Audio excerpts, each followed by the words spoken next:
नमस्कार दर्शक बंधु मु दुशासन पृष्टि बाजी ढोल खोली ऊपर आ गोटे नुआ अध्याय को नहीं आसी जहाँकि आपन को देखा आम जे भुवन आज शीतल भंडार को बिकिकी के भाव में गोटे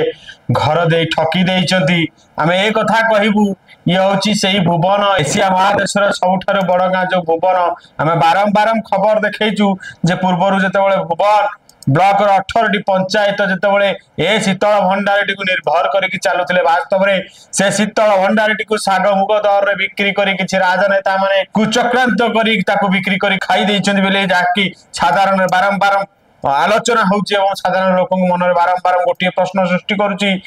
भाव में आज भुवन शीतल भंडार को हजई देछि एवं गोटे घर कर ठकी देइचंती से भुवनवासी को कारण आम कही रखुचु ये शीतल भंडार टी को देखि पारुथिबे ये गोटे शीतल भंडार जहाँकि भुवन ब्लॉक रे ये चाषी मानक हित पाई हेछि आपण एठु विचार करंतु जेतेबेले अनेक बड़ शीतल भंडार टी थिला से शीतल भंडार टी जेतेबेले भुवन ब्लॉक को पाई नथिला आज ये शीतल भंडार टी करी कोन प्रमाणित करिया को चाहुचंती से सरकार कौन प्रमाणित करने को चाहते जनसाधारण कौन चाषी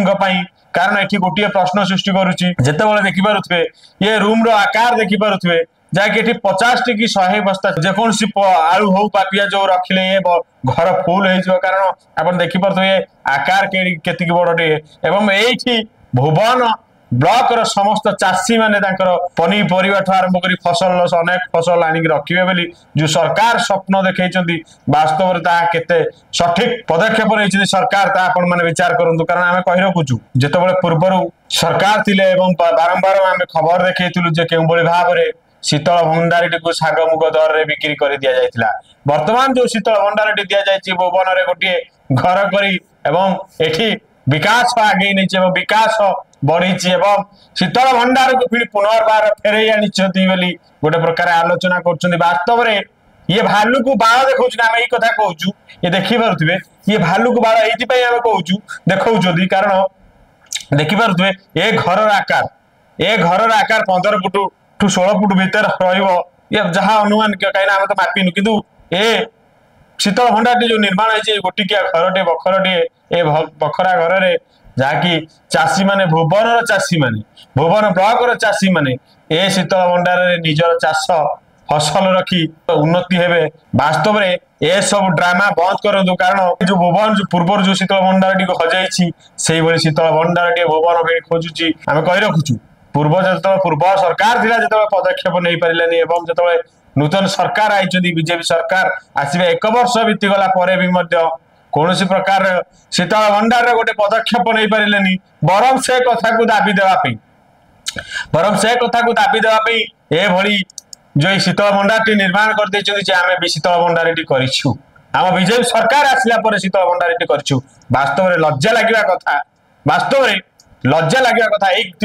जिते शीतल भंडार टी थिला भुवन शीतल भंडार को राजनेता माने नेता माने बिक्री करी खाईदेले एवं से दोष को लुचेगा ये जो 15 फुटिया घरटीए कर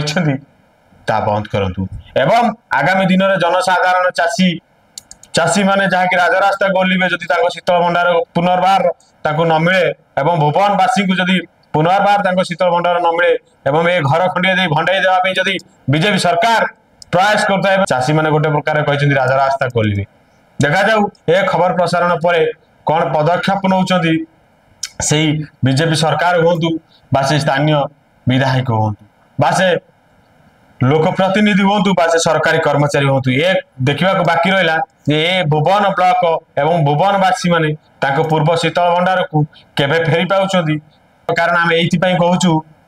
जो नीलकंठपुर ये हूँ से नीलकंठपुर जो बाजीराउत माटी बाजीराउत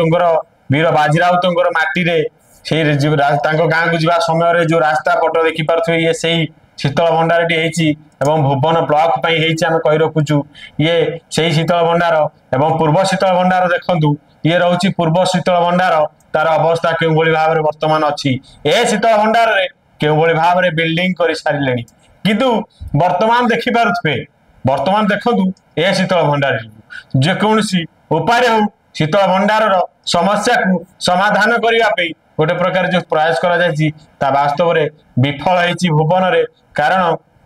जितेबाला भुवन ब्लॉक रे अनेक चाषी अछंती एवं तांको गोटे 15 फुटिया शीतल भंडार घरटी जो दिया जाउछि ता केते दूर ठीक।